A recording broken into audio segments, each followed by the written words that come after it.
La TVT au cœur de l'information.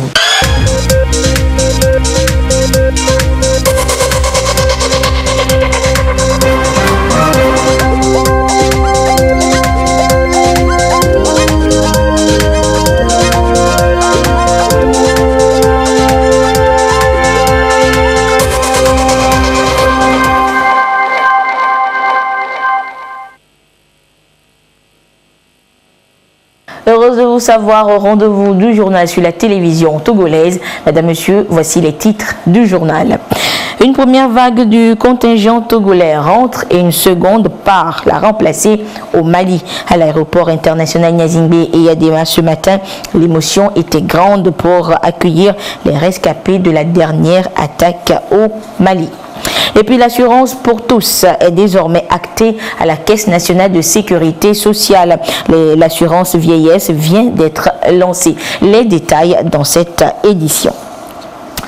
Voilà donc pour les titres. Madame, Monsieur, bonsoir et toutes nos excuses pour ce léger retard.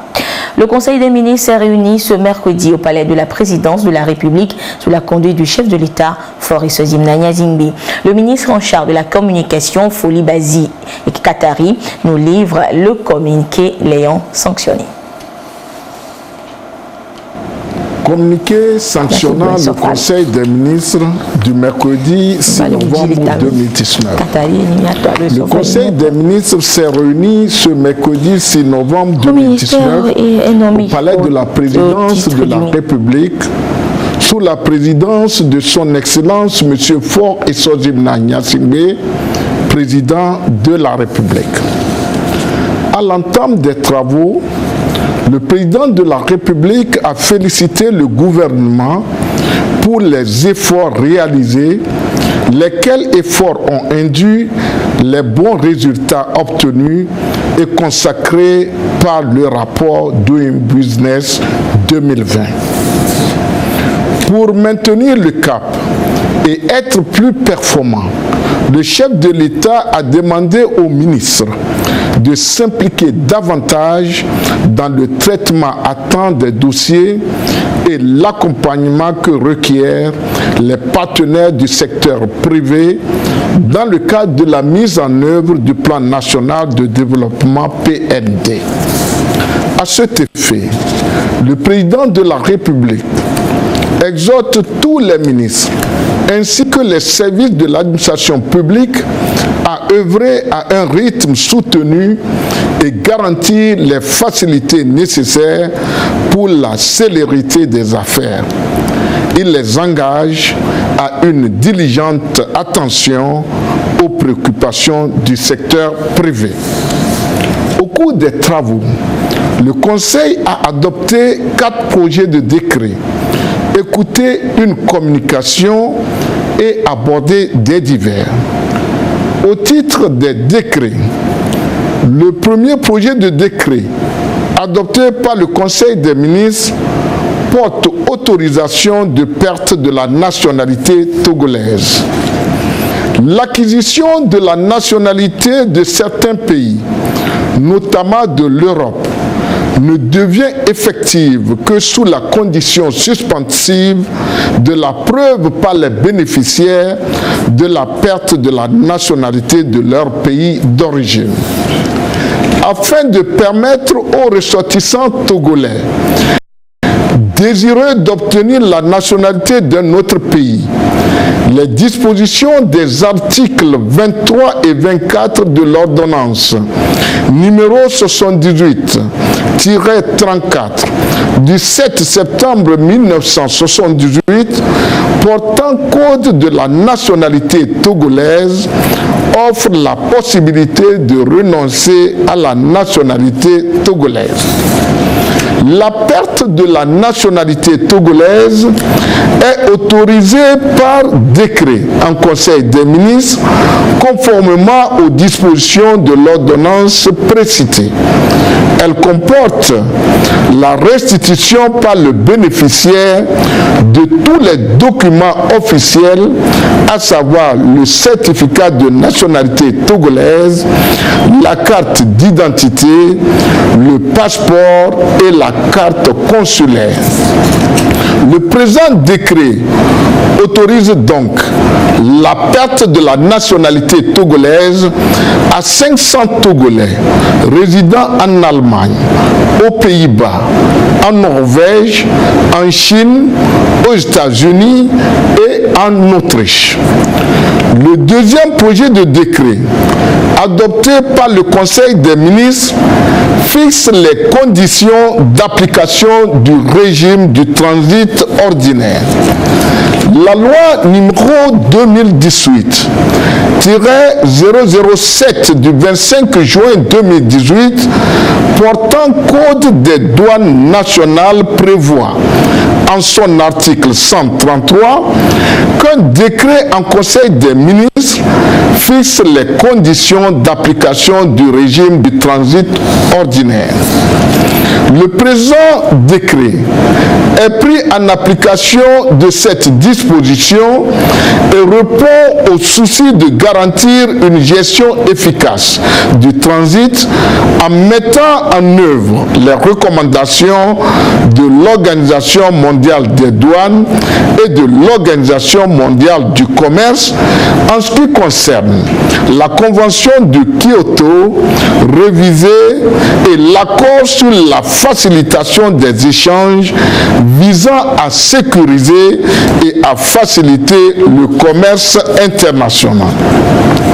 Le transit ordinaire est le régime douanier qui permet le transport des marchandises d'un bureau de douane ou d'un entrepôt de douane à un autre bureau ou à un autre entrepôt de douane situé sur le même territoire.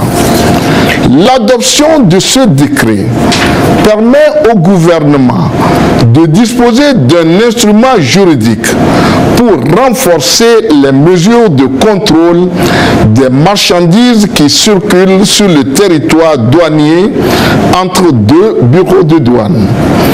Le troisième projet de décret adopté par le Conseil des ministres fixe les modalités de destruction des objets ou marchandises confisquées. La loi numéro 2018-007 du 25 juin 2018 portant code des douanes nationales dispose que certains objets ou marchandises confisquées par l'administration douanière soient détruits en raison de leur caractère dangereux. Cette loi prévoit que les modalités de destruction soient fixées par décret en Conseil des ministres. Le présent décret fixe donc les modalités de destruction de ces objets ou marchandises en vue de réduire les conflits et contestations liés à ces destructions. Le quatrième projet de décret, adopté par le Conseil des ministres, porte approbation du document de politique nationale de qualité. Dans le contexte actuel de la globalisation de l'économie, l'accès des produits au marché et leur compétitivité sont conditionnés par le respect des normes relatives à la protection du consommateur et de l'environnement. Les produits et services togolais ne dérogent pas à ces règles.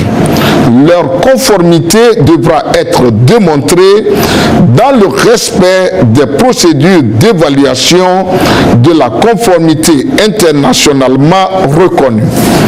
Le document de politique nationale de qualité répond à cette exigence. La politique nationale de qualité vise à établir un cadre adéquat pour le développement et le fonctionnement d'une infrastructure infrastructures de qualité convenable, pertinente et efficiente. Elle prend en compte tous les secteurs de développement et a pour objectif, entre autres, de promouvoir la culture de la qualité au sein des populations et des organismes publics et privés, de protéger le consommateur et l'environnement, assurer la conformité des biens et services aux exigences du marché, établir un système national de métrologie efficace et efficiente. L'adoption de cette politique permettra au Togo de se doter notamment d'un document de référence pour l'ensemble des acteurs de promotion de la qualité, de garantir la qualité des produits et services nationaux ou importés, de bâtir une économie forte et compétitive et de s'inscrire dans une dynamique régionale relative à l'harmonisation du cadre institutionnel et réglementaire en matière de la qualité. Au titre des communications, la communication écoutée par le Conseil des ministres relative à la mise en œuvre du plan stratégique de la Haute Autorité de l'audiovisuel et de la communication AC a été présentée par le ministre de la Communication, des Sports et de l'Éducation à la citoyenneté et au civisme. Dans le cadre des réformes institutionnelles engagées par l'État et suite à l'adoption du plan national de développement, la Haute Autorité de l'audiovisuel et de la communication a adopté le 8 avril 2019 un plan stratégique de développement et de modernisation 2019-2023.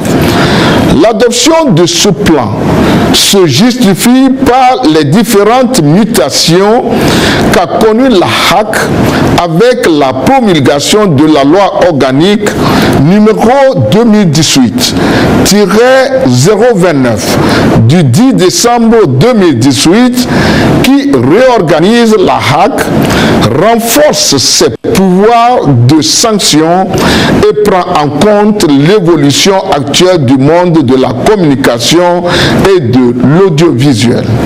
Ces mutations font émerger des défis et enjeux nouveaux liés à la régulation à relever par la HAC. Cette communication est examinée en première lecture. Au titre des divers, le Premier ministre a, au nom du gouvernement, réitéré au président de la République les admirations du gouvernement pour sa vision pour le Togo et pour avoir su donner les impulsions et orientations nécessaires à la poursuite sans relâche des réformes, surtout en ce qui concerne l'amélioration du climat des affaires. Ces réformes ont permis à notre pays de réaliser en matière de facilitation des affaires un bond qualitatif de 40 places selon le rapport Doing Business 2020 de la Banque mondiale. Ce score ainsi que l'atteinte d'autres indicateurs de développement démontrent à suffisance que le Togo avance grâce au leadership du chef de l'État. Le Premier ministre a exhorté tous les membres du gouvernement à jouer leur partition pour plus d'impact et inciter toutes les couches sociales à œuvrer davantage dans la paix et la sécurité pour le développement de notre cher pays en vue d'atteindre l'émergence. Fait à Lomé le 6 novembre 2019, le Conseil des ministres. Nommé au titre du ministère des Affaires étrangères, de l'intégration africaine et des Togolais de l'extérieur, ambassadeur extraordinaire et plénipotentiaire de la République togolaise près la République du Ghana, colonel Panassa Awoki. Le chef de l'État, Faure Eswazimana Gnassingbe, a reçu en audience cet après-midi le président directeur général du groupe Asian, spécialisé dans les secteurs des télécoms, de l'énergie, de l'immobilier et des services financiers. Monsieur Hassanier Haridji, PDG du groupe Asian, est donc allé présenter au chef de l'État un projet de privatisation du groupe Togocom. Nous reviendrons en détail sur cette audience accordée par le chef de l'État dans le courant de cette édition. Et puis la présidente de l'Assemblée nationale informe les honorables députés que la 9e séance plénière de la 2e session ordinaire de l'année aura lieu demain, jeudi 7 novembre 2019 à 9h au siège de l'Assemblée nationale. Signé la présidente Yawa Djibodi Tchegan. Ils ont participé au maintien de la paix au Mali au péril de leur vie. Les soldats togolais de la première vague du 6e contingent de la MINUSMA sont de retour au Bercail et pendant que d'autres partent au même moment. Le compte rendu avec Ferdinand Diassoa. Après 12 mois d'opération de maintien de la paix au Mali, les voici tous fiers d'avoir accompli une mission noble. D'un effectif de 89 hommes et femmes, essentiellement des policiers, gendarmes et militaires, cette première vague du 6e contingent togolais de la MINUSMA a regagné Lomé ce mercredi. Assurer la paix, protéger les civils et garder les sites stratégiques des Nations Unies contre toute attaque terroriste, et ce, avec loyauté, abnégation et courage, telle a été leur mission au Mali. Le chef division des opérations de maintien de la paix, colonel Oyome Kokou Kemens, leur a souhaité la bienvenue au nom du chef d'état-major général des FAT. En remplacement, la première vague du 7e contingent, composée elle aussi de 89 soldats, a pris les airs tôt ce mercredi matin à l'aéroport international Gnassingbé Yadema pour la même mission.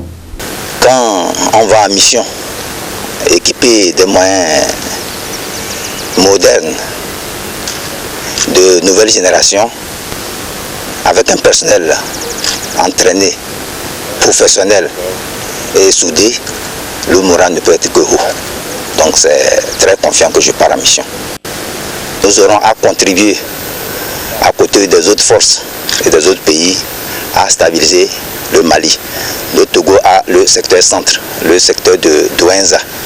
Donc nous aurons donc à contrôler ce secteur aux côtés des autres forces. Nous ferons des missions donc de patrouille, d'escorte de convoi et nous appuierons le processus de DDR qui va bientôt commencer. C'est pour moi l'occasion de dire un grand merci aux autorités hiérarchiques, en particulier le chef des armées, son Excellence Faure Eswazimana Gnassingbe, qui ne ménage aucun effort quant à la formation et à la sécurité nationale et internationale. La compagnie Ethiopian Airlines effectuera 12 fois ses rotations jusqu'au 17 novembre prochain. Au total, 1015 soldats, tous corps confondus, seront déployés durant la période pour assurer la relève en terre malienne.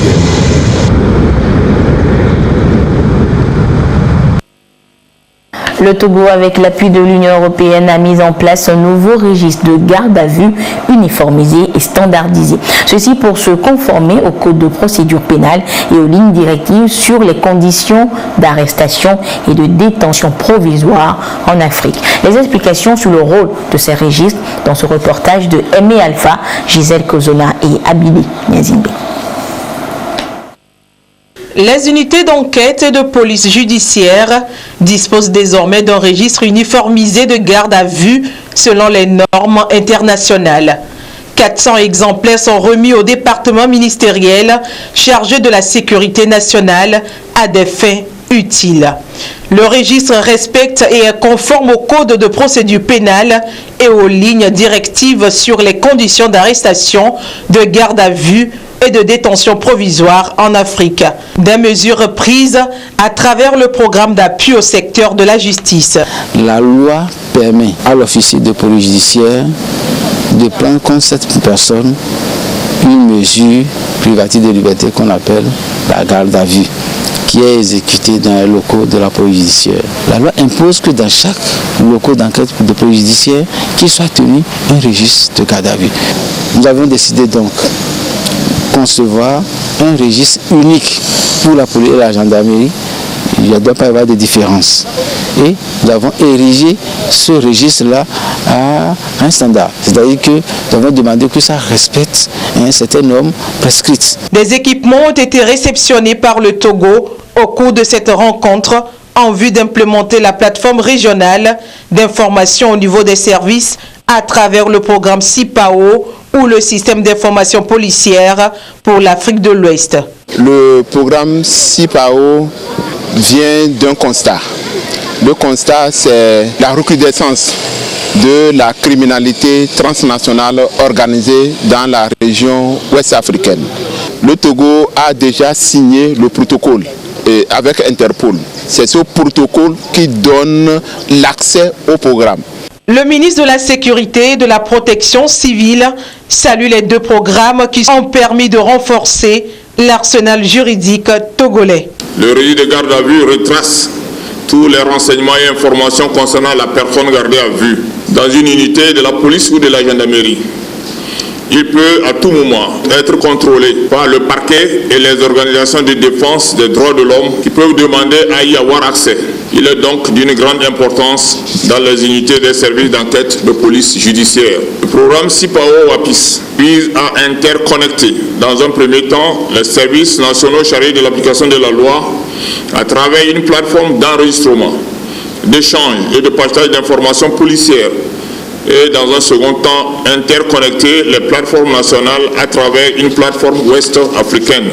Je voudrais à cette occasion, au nom du gouvernement togolais, exprimer toute la gratitude et la reconnaissance du peuple togolais au gouvernement et au peuple de l'Union européenne pour leur assistance multiforme et constante aux initiatives nationales et communautaires visant à renforcer les capacités des forces de sécurité pour mieux protéger les populations contre toute forme de menace. Le programme CIPAO, mis en œuvre par Interpol et initié par la CEDEAO, vient donc renforcer la coopération policière dans l'espace CEDEAO et G5 Sahel. Il met l'accent sur l'efficacité des services chargés de lutter contre la criminalité et le terrorisme dans les deux espaces. Dans le cadre de la célébration de la journée de la fonction publique, le ministère de la Justice, en collaboration avec celui de la fonction publique, du travail, de la réforme administrative et de la protection sociale, avec l'appui du programme des Nations Unies pour le développement PNUD, organise des journées administration rapide de proximité depuis le 4 et ce jusqu'au 28 novembre 2019 dans les lycées des régions de la Kara et des plateaux. Au cours de cette opération, 3000 jugements supplétifs et rectificatifs et 7000 certificats de nationalité seront délivrés aux usagers. Le garde des Sceaux, ministre de la Justice, invite toute la population des dites localités désireuses de se faire délivrer ces actes dans un délai record à procéder au dépôt des demandes dans les services concernés. Le ministre remercie la population pour l'engouement qu'elle accordera à ces journées. Et c'est donc un communiqué du ministre en charge de la justice, Kokouvi Agbitomi. L'avenir des acteurs du secteur informel est désormais certain. Ils seront assurés en cas d'invalidité, à la vieillesse et encore les ayants droit en cas de décès. L'assurance vieillesse pour tous, un produit de la Caisse nationale de sécurité sociale présenté ce mercredi à Lomé. Les précisions avec Saharou Orotou et Esther Laclé. Ils font partie de ces acteurs qui participent activement à l'économie nationale. Ils sont des agriculteurs, coiffeuses, artisans, commerçants, taximens, artistes, leaders religieux et entrepreneurs. Ils sont tous du secteur informel et ont tous une même inquiétude, leur vie dans leurs vieux jours. Akouvi est coiffeuse et avait une idée sur comment préparer sa retraite. Avant, moi, je croyais que si je construis une maison, ça peut m'aider. Si je loue ça, je vais gagner un peu d'argent dedans dans ma vieillesse. Rien ne garantit la viabilité de ce projet. Elle fait partie des 90% du PIB national exerçant dans l'informel, dont l'avenir est rarement assuré après la retraite. À leur côté, la Caisse nationale de sécurité sociale, CNSS, avec le produit Assurance Vieillesse pour tous. C'est en sorte la pension que vous aurez à la fin, c'est-à-dire de votre carrière plus ou moins professionnelle, comme il faut le dire, parce que chacun exerce quelque chose, un métier. Voilà, donc c'est là, c'est une pension. Et dans au niveau de l'assurance, en principe universelle, ça devient une assurance universelle. Elle est en principe obligatoire pour tout le monde, que chacun puisse avoir accès à une pension au minimum pour pouvoir survivre, parce que dans les vieux jours, c'est très difficile de vivre sans ressources. Nous avons vu, et nous continuons de voir, c'est-à-dire des parents qui sont aujourd'hui là dans la misère. Ils avaient compté sur leurs enfants, mais aujourd'hui ils ont déchanté très rapidement, parce que les enfants aussi ont aussi les charges. Donc il faut au moins que le parent, c'est-à-dire dans sa vieillesse, puisse avoir quelque chose qui provienne de ce qu'il avait, c'est-à-dire cotisé. Donc c'est le fruit de ses efforts, cette pension. L'extension de la sécurité sociale à ces acteurs s'arrime à l'axe 3 du plan national de développement PND 18-22. Ils sont assurés en cas d'invalidité, à la retraite et les ayant droit en cas de décès. Initiative appuyée par le Bureau international du travail et qui d'ores et déjà reçoit l'adhésion des partenaires et bénéficiaires. C'est une démarche qui permet à tous les acteurs, à tous les concernés et surtout les parties prenantes de se manifester et de donner leur vision et éclaircir les besoins afin que les solutions que l'État et notamment son représentant, la Caisse nationale de sécurité sociale, puissent proposer des solutions adaptées à cette spécificité de l'économie informelle. Mais surtout, avancer dans la prudence, c'est ce que la CIPRES conseille maintenant à tous les acteurs qui avancent dans cette démarche-là. Nous n'avons pas de retraite, les artistes n'ont pas de retraite. Donc, ce programme est bienvenu. Ça nous permettra de nous organiser pour que vers la fin de notre vie, nous aussi nous puissions gagner quelque chose comme pension. Donc, nous sommes très contents. Les artistes sont très contents d'apprendre qu'il y a un programme comme ça à leur égard. Nous sommes tellement satisfaits, nous les conducteurs routiers. Depuis des années, nous cherchons à nous immatriculer au niveau de la Caisse nationale de sécurité sociale pour au moins réduire nos peines au moment où nous serions vieux. Donc ce serait une bonne chose que nous soyons aussi immatriculés à la Caisse nationale de sécurité sociale. Bon, en attendant que la procédure nous soit communiquée, eh bien, l'impression c'est qu'on est satisfait. La présente rencontre ouvre la voie à une série de campagnes qui couvrira les 5 régions du Togo.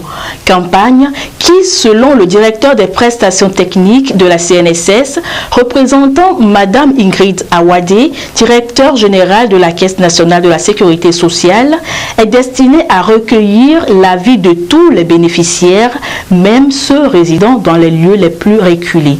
L'objectif de cette assise de Lomé, qui va continuer également à l'intérieur, c'était de montrer un peu les grands choix caractéristiques que nous voulons donc opérer dans le cadre donc de l'extension de la couverture sociale à ces nouvelles groupes cibles, l'informel, les indépendants, les ministres de culte.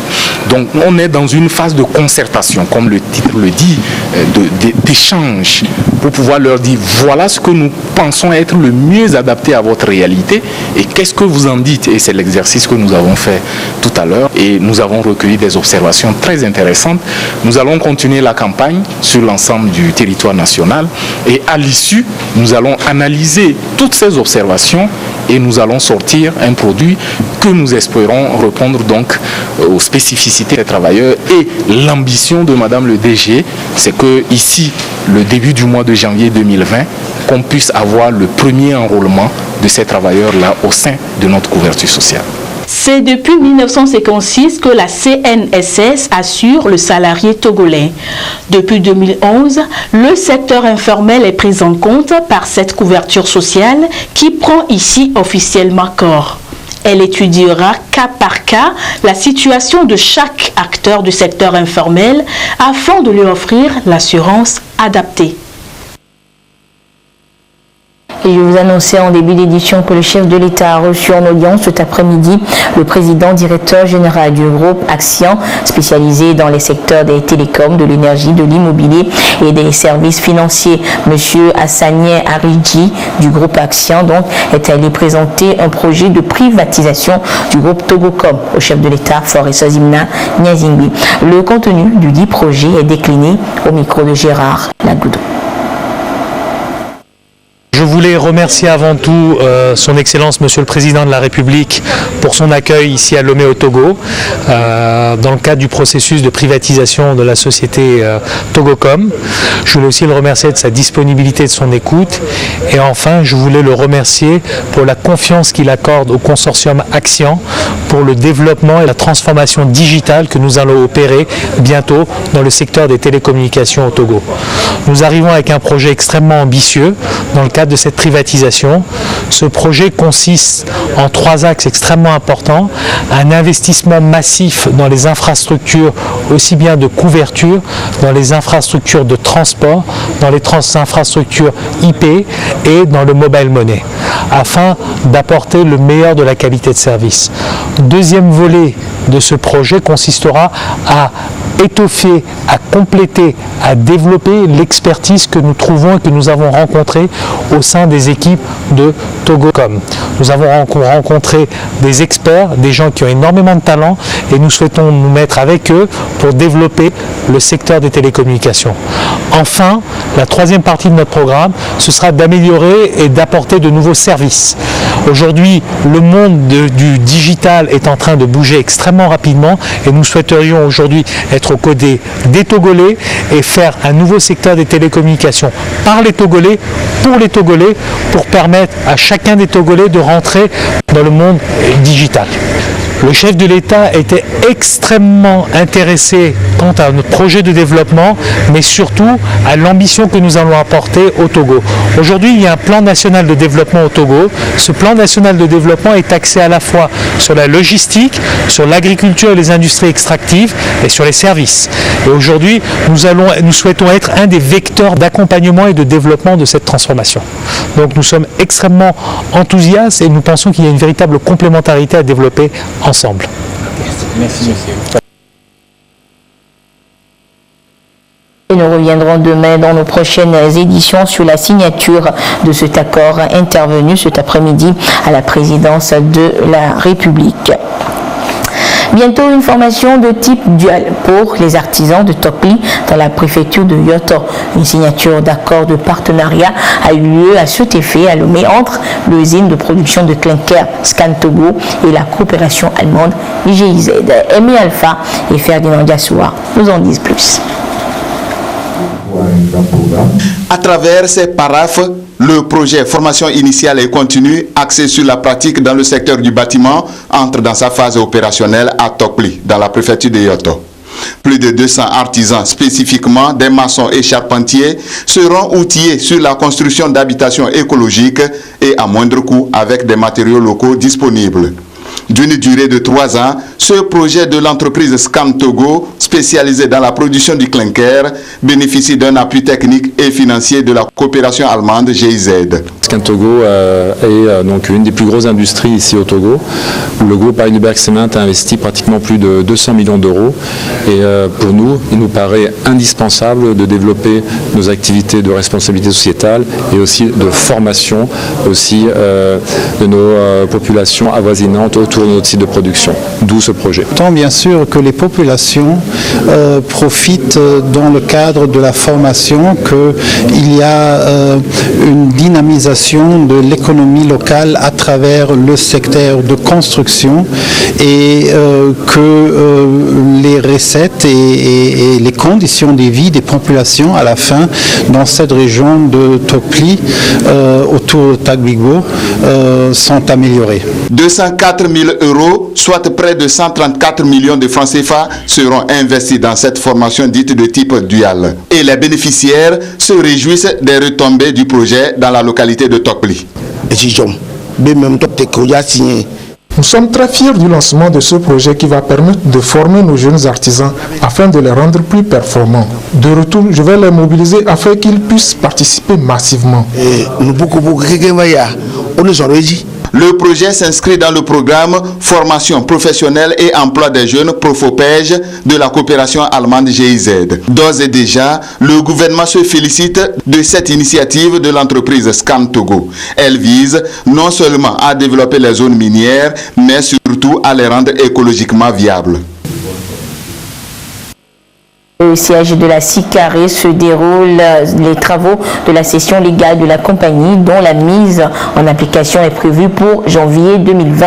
Et ces assises permettront donc aux participants une bonne compréhension de la thématique, gage d'une bonne application. Le compte rendu et les explications avec Mathias Togolo. Fédérer pour mieux réagir face au potentiel sinistre dans la zone ciment, plus qu'une nécessité, c'est désormais une urgence pour la compagnie de réassurance SICARE. Et pour réussir cette mission, les acteurs du secteur des assurances de la zone doivent être mieux outillés avant janvier 2020, date de mise en application des nouvelles dispositions. En fin 2020, le chiffre d'affaires de la SICARE sera porté de 50 milliards actuellement à 70 milliards. Cette ressource additionnelle, c'est elle qui va augmenter le financement de la compagnie, prendre en charge les assurés. Ces assises permettront de clarifier à l'attention des participants l'articulation entre les deux modes de cession, cession surtraitée et cession au premier franc. Lorsque vous prenez un contrat d'assurance, vous vous assurez votre véhicule. Lorsque vous causez un accident, c'est votre assureur qui intervient. Mais vous ne savez pas que derrière l'assureur, pour préserver sa capacité financière, l'assureur se réassure. Donc cède une partie des primes au réassureur. Lorsque le sinistre va arriver et que le sinistre va dépasser ta capacité, le réassureur va intervenir sur ce sinistre avec toi. En plus de sa mission principale de réassureur professionnel, la SICARE a développé depuis sa création une politique d'assistance de proximité incluant particulièrement la formation au profit de ses partenaires. La cession sous-traitée a été ramenée de 15 à 10% et les autorités ont fixé une cession au premier franc de 5%.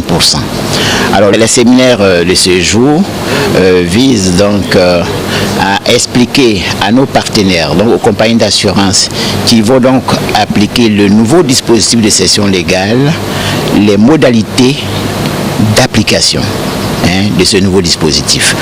Parce que là, nous allons avoir une cession légale au premier franc de 5% qui va être combinée à une cession légale sous-traitée de 10%. Donc il faut que les partenaires, les compagnies d'assurance sachent exactement les modalités d'application. Et ces modalités d'application, je dois préciser que les modalités ont été donc adoptées dernièrement par l'Assemblée générale des États membres, qui a constitué l'ensemble des ministres en charge des assurances des États membres.